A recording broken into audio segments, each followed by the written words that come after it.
ሰላም የጥበብ ቤተሰቦች እንኳን ወደ የጥበብ ፈገግታ የዩቲዩብ ቻናል በሰላም መጣችሁ። ዛሬ የምንወያይበት ሐሳብ ምናልባትም እስከ ዛሬ ድረስ ስለራሳችሁ ያላችሁን የተሳሳተ አመለካከት የሚቀይር ይሆናል። ብዙዎቻችን ራሳችንን እንደ ሰነፍ፣ እንደ ደካማ ወይም አቅም እንደሌለን አድርገን እንቆጥራለን። ነገር ግን እውነታው ሰነፍ መሆናችን ሳይሆን ባልተፈጠርንበት ሜዳ ላይ ለመሮጥ መሞከራችን ሊሆን ይችላል። ለዚህ የጥበብ መንደር አዲስ ለሆናችሁ እንዲህ ያሉ የህይወት አቅጣጫ የሚያሳዩ መልእክቶች እንዲደርሳችሁ ሰብስክራይብ በማድረግ ቤተሰብ ሆኑ። ይህ ቪዲዮ በራሳቸው ለተጠራጠሩ ወንድም እህቶቻችን ብርታት እንዲሆን ላይክ እና ሼር በማድረግ አብራችሁን ቆሙ። ወደ ዛሬው ጥበባዊ ትንታኔያችን እንለፍ። አንድ ጊዜ በጫካ ውስጥ የሚኖሩ እንስሳት አንድ ላይ ተሰባስበው ትምህርት ቤት ለማቋቋም ወሰኑ። ለሁሉም እንስሳት እኩል የሆነ የብቃት መመዘኛ ወጡ። ፈተናው 4 ክፍሎች ነበሩት። ዛፍ ላይ መውጣት፣ መዋኘትና መሮጥ ነበር። አሁን ውድድሩን ተመልከቱ። ጦጣዋ ዛፍ ላይ በመውጣት ያገኘች፣ ነገር ግን እንድትበር ስትገደድ ክንፍ ስለሌላት ወደቀች። ንስር አሞራው ወደ ሰማይ በመብረር አንደኛ ወጣ፣ ነገር ግን መሬት ላይ እንዲሮጥ ሲገደድ ክንፉ እየተጎተተ ከሁሉም መጨረሻ ሆነ። ዝሆኑ በጉልበቱ ዛፍ መንቀል ቢችልም ዛፍ ላይ የመውጣት ፈተናው ግን ትልቅ ውርደት ሆነበት። በጣም የሚገርመውና የሚያሳዝነው ግን የአሳው ዕጣ ፈንታ ነበር። አሳው መሬት ላይ ወጥቶ እንዲሮጥ ዛፍ ላይ እንዲወጣ ተገደደ።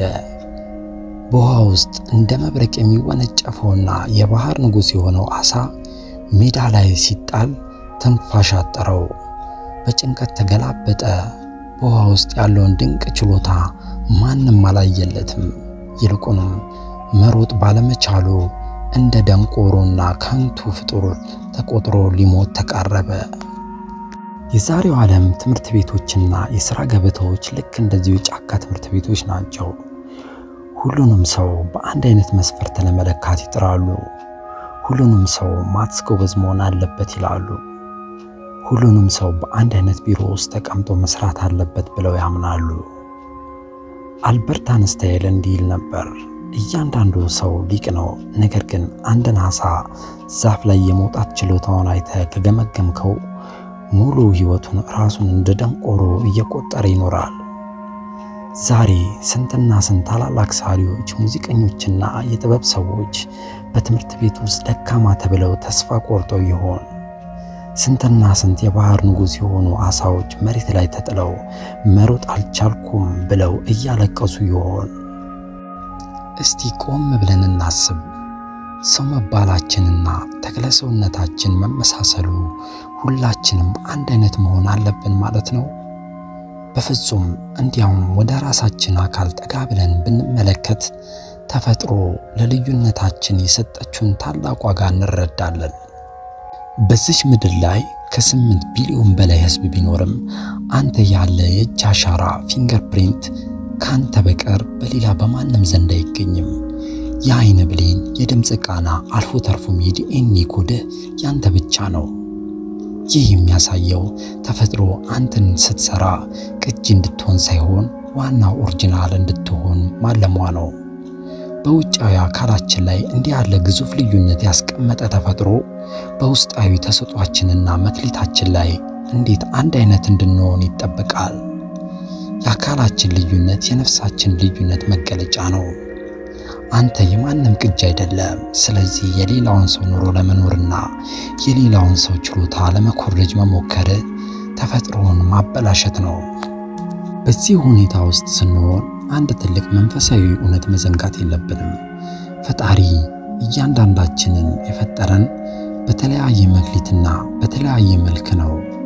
መጽሐፍ ቅዱስ ላይ የተጠቀሰው የመክሊት ታሪክ እንደሚያስተምረን ለአንዱ 5፣ ለአንዱ 2፣ ለአንዱ ደግሞ 1 መክሊት ተሰጥቷል።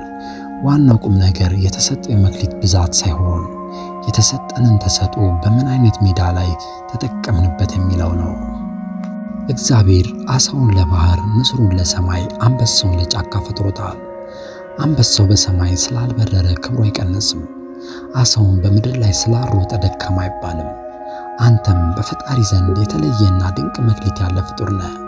ያንተ ጥንካሬ በሌላው ዘንድ ላይኖር ይችላል። የሌላውም ጥንካሬ በአንተ ዘንድ አለመኖሩ ድክመት አይደለም፣ ውበት ያለው ልዩነት ውስጥ ነው። እውነተኛው የህይወት ስኬት የሚጨምረው ሜዳህን ስታውቅ ነው። የህልውና ጉዳይ ነው። አሳው በባህር ውስጥ ካልሆነ ይሞታል።